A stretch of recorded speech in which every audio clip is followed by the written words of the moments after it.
Jean-Christophe Couvi, vous n'appelez pas du tout à manifester avec votre syndicat? Écoutez, quand vous êtes un syndicaliste et vous êtes responsable, la première des choses à faire, c'est d'appeler la personne qui est concernée par ce rassemblement, c'est-à-dire Florian.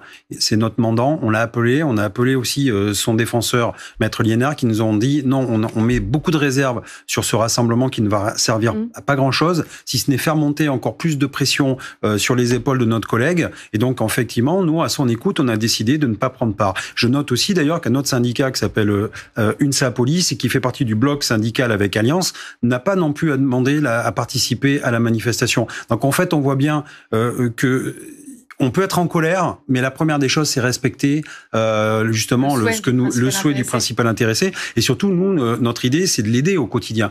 Faut savoir qu'on est quand même intervenu pour la protection fonctionnelle, alors que l'administration ne voulait pas lui accorder, alors que c'est un droit.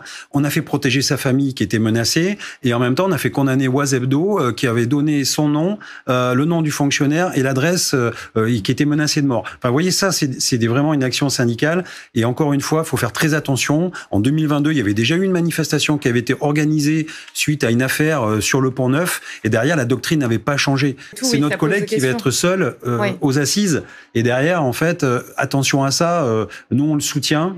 Tous les collègues et les policiers le soutiennent. La colère, je peux vous dire qu'on l'a en fond de nous, on l'avale, mais en même temps, on respecte aussi ses desiderata et ce qu'il veut, vraiment.